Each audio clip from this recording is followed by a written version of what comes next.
Well, first up this evening, US President Donald Trump's tariff salvo on India reverberated in Parliament today. Union Commerce Minister Piyush Goyal spoke in both houses and reiterated that India would take all necessary steps to safeguard India's national interest. He underlined these developments were being taken seriously and consultations are on to formulate a response.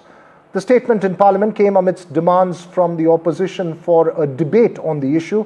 The opposition demanded that the minister respond to its questions on his statement as well, which didn't happen. All this on a day which started with more aggressive comments from the US president, who criticized India's tariffs again and even went so far as to say, and I quote, "I don't care what India does with Russia. They can take their dead economies down together for all I care," unquote. This led to a domestic political face-off in India, with Congress's Rahul Gandhi accusing the BJP and Prime Minister of killing the economy and the BJP hitting back. Listen in.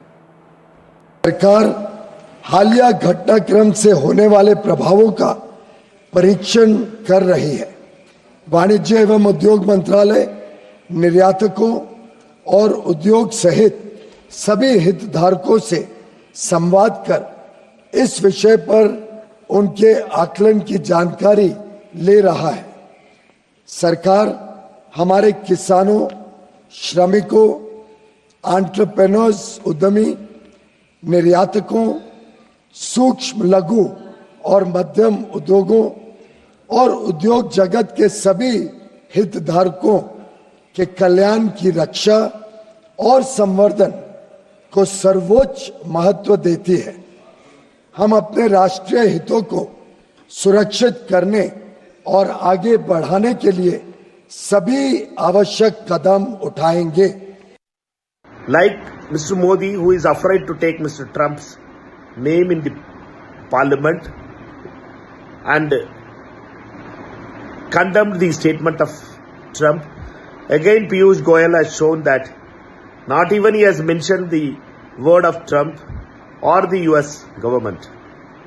This is unfortunate and unbecoming for a government to act like this. They are completely surrendered before the Trump administration. It is unfortunate that a government which should have some kind of spine speak against the attack on India the way Mr. Trump has attacked continuously against the administration. मैं इतना कहूंगा और डंके की चोट पे कहूंगा, नरेंद्र मोदी जी के नेतृत्व में भारत पिछले 11 वर्षों में दुनिया की 10वें नंबर से दुनिया की चौथी बड़ी अर्थव्यवस्था बना है और मात्र अगले 2 सालों में भारत दुनिया की तीसरी बड़ी अर्थव्यवस्था बन जाएगा।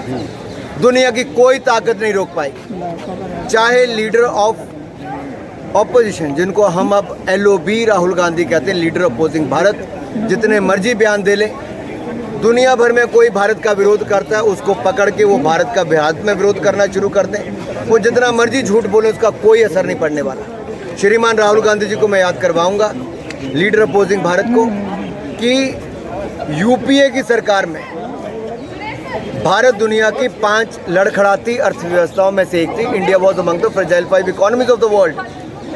12 में से 11 PSU बैंक्स PCA फ्रेमवर्क में थे, घाटे में थे। कांग्रेस के समय बेरोजगारी बढ़ रही थी, कांग्रेस के समय गरीब और गरीब हो रहा था, लेकिन पिछले 11 सालों में नरेंद्र मोदी जी की सरकार में ना कोई घोटाला हुआ है, बल्कि विकास नई ऊंचाइयों पे पहुंचा है। 6.5% दर से भारत आगे बढ़ रहा है, दुनिया की फास्टेस्ट ग्रोइंग इकोनॉमी है। गरीबों को 25 करोड़ गरीबों को गरीबी रेखा से बाहर निकाला गया और आप आंकड़े किसी भी क्षेत्र में देखेंगे, भारत नई ऊंचाइयों पे तो पहुंचा ही, गरीब का उत्थान हुआ ही। 12 के 12 बैंक आज मुनाफे में है और दुनिया की उम्मीद आज भारत है। भारत की और दुनिया उम्मीद के साथ देख रही है। और राहुल जी झूठ बोलना बंद करें, भारत विरोधी बयान बंद करें, नहीं तो ये जो LOB का तब ब्याज मिला ना, ये उनको पक्का परमानेंट मिलने वाला है। हमसे बात करने के लिए शुक्रिया। संसद भवन से हिमांशु शेखर। पूर्व केंद्रीय मंत्री knows that the Indian economy is a dead economy. I'm glad that President Trump has stated a fact. पूरी दुनिया जानती है कि Indian economy is a dead economy और बीजेपी ने इकोनॉमी को खत्म कर दिया है। फॉरेन मिनिस्टर भाषण करते हैं, we have a genius foreign policy, ठीक है। एक तरफ अमेरिका आपको गाली दे रहा है, दूसरी तरफ चाइना आपके पीछे पड़ा हुआ है, तीसरी तरफ जब आप पूरी दुनिया में डेलीगेशन भेजते हैं तो पाकिस्तान को एक भी देश कंडेम नहीं करता है। Well, the politics, domestic politics is just one aspect of this. Remember, this has many layers to it. What does this mean on the ground to India's businesses and more importantly to that India-US sentiment? Joining us this evening, voices from across the spectrum following the US very closely. Former Indian diplomat Anil Triguniat, sir, thanks very much for being here with us. Ajay Sahai of the Federation of Indian Export Organizations will join us in a bit. Naganand Doreswamy of Idea Springs Capital, a venture capital investor who follows the US very closely, and Shrikant Iyer, CEO of Homelane, who in a sense is the voice of the startup ecosystem here, which is also something which looks up to the US very closely. Nag, if I can start with you, there are many analyses that will be put out. There are many calculations that need to be made. The IT ecosystem itself may not be the one that's hit the most. But what about the sentiment from the point of view of people like you who have close ties with the US? What does the kind of language that's been used do to the sentiment, both in terms of business and in terms of the ways moving forward? So, Veera, the main thing was all along for the past 1 month, we are hearing that we would have a trade deal, but this not having a trade deal and getting this statement from the president saying there's a 25% across the board is kind of optically and sentimentally not that great news, right? I mean, whatever happened behind the scenes, we are not purview to that. I'm sure there are very strong reasons for the Indian government to have delayed the implementation. But optically and sentimentally, it would have been nice to have one, but it is what it is. We don't have one, so I think we have to figure out what's the way forward. That said, on the IT segment, there's no immediate danger, or even to the startups, I don't see a danger immediately. I think one area where we will be impacted from a startup perspective is where there's places where there's hardware, where we are developing hardware as part of the startup, and that is very true with some of the deep tech, right? Whether it's pharma or hardware-related startups where we start to export hardware, then we will be potentially impacted by this. But at this time, that segment in India is very low, but that will change in the next 3 to 5 years because we are focusing quite a bit on the deep tech and the hardware startups. So, to your point, sentimentally not great, optically not great, but we will figure out how to manage this and come out of this. You see this as a rough tide for the moment, which will pass over. Mr. Triguniat, do you also see it that way? That despite all the noise, this will lead to some semblance of sanity as we go along? Well, I think it depends on the resilience of every country. And India has been very, very resilient all through. We have faced several sanctions in the wake of the nuclear tests. And during the President Trump's last presidency as well, he had taken India out of the GSP. He had imposed tariffs, and we reciprocated that. So India is not a banana republic in the first place. Secondly, as far as technology and other dimensions or startups are concerned, we are the third largest startup nation with a very large number of companies that are doing extremely well. And let us not forget that there is something called a very well-accomplished theory, that is comparative advantage of nations. India does have a comparative advantage as far as the skilled manpower is concerned. This will be the only source. Of course, we might face some problems already in the sense that he's trying to tell the companies not to recruit Indians and not to, manufacture in India or something like those kind of things go on. So we've got to basically somehow ride it out for the next 3.5 years. Trumpism may survive, but the United States will have to reconsider its thing. Besides, we'll have to continue to have diplomatic engagement with the United States. It's an important trading partner for us, investment partner, technology partner, and they do understand it. So President Trump basically is trying to segment. He has segmented the trade from technology, from essentially the investments, and even services exports to that extent. So I think I'm not particularly worried, but we'll have to diversify our partnerships. We have to be more pragmatic about a lot of things that we do, and we have to avoid falling prey to the wolf warrior diplomacy. You're making an important point. If it's the long haul, Shrikant, when you have phrases like dead economy that's used as far as India is concerned, what does that do to the overall ecosystem per se? Weigh in on that.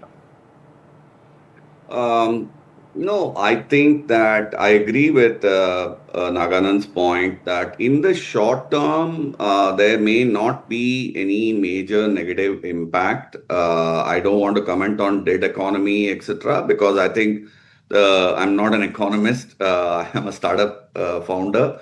I don't know, such complicated terms. But having said that, I see one or two second order implications.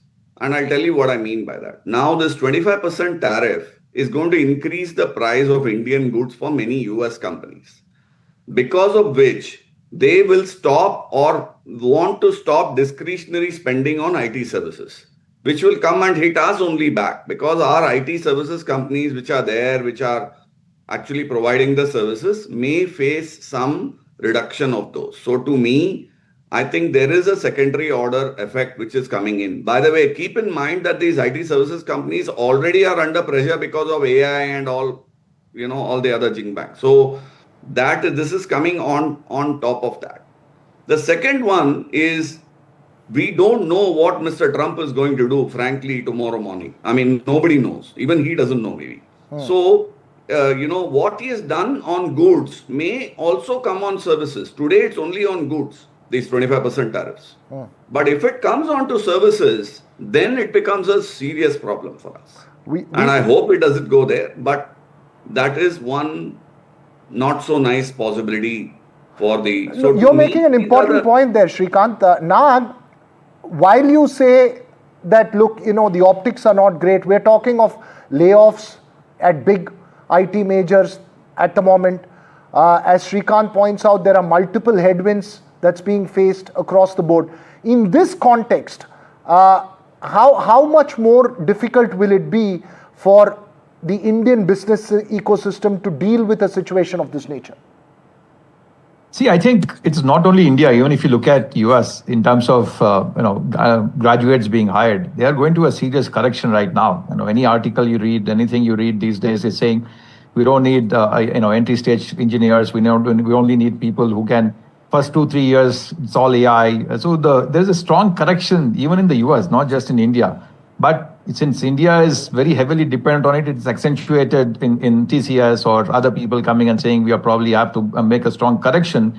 But independent of the tariffs thing, I think this wave was coming. I think the AI wave is really scary. I don't know where the world will be. In fact, in our circles, we discuss this quite a bit, and it's very hard to predict where we will be in the next 2 years. It's tariffs or no tariffs. Tariffs, that's a different game. And to Shrikant's point, on top of it, you add tariffs, and then the other thing that's an open-ended question is the Russia penalty.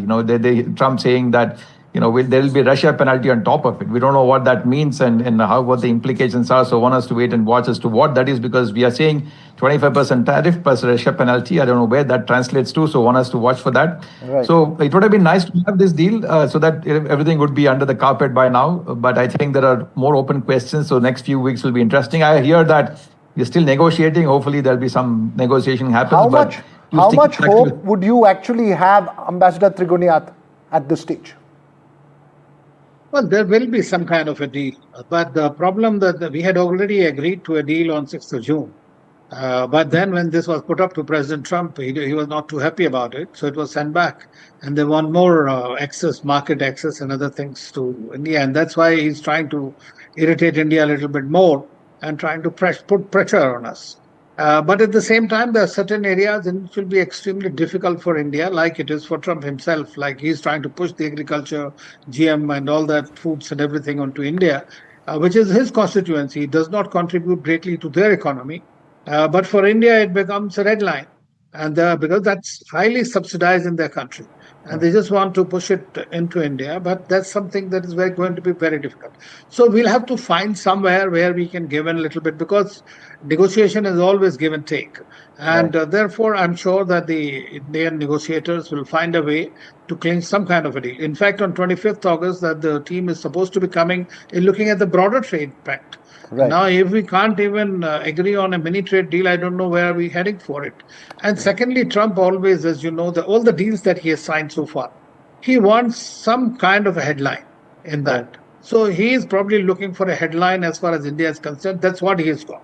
And that we have not given as yet. We're really good in television of giving headlines. We can offer a few if we can make as well. if we can make sense of what's playing out. Shrikant, very, very briefly, because I think we can finally go across to Ajay Sahai as well. But Shrikant, very briefly, the key sectors that you think would be looking extremely, extremely worried at this stage. No, I think the non-IT sectors would be looking worried. The majority of the sectors which are getting imported today, like pharma, for example, there's a big export into the US from India. A couple of other sectors, I think they would be the ones most worried. Right. But I don't want to say only doomsday predictions. There is one silver lining also. I know it may be a little bit of, patting the back, but the currency is going to play in our favor. I mean, our currency, obviously, we don't expect it to go down. We expect it to go up. So that's one positive. If at all, in the dark cloud, if there is a positive for the IT services, it is that they can expect some hedging from there. Yeah. Okay, there's an Indian silver lining to the Trump dark cloud that's surrounding us at the moment. Ajay Sahai, Federation of Indian Export Organizers.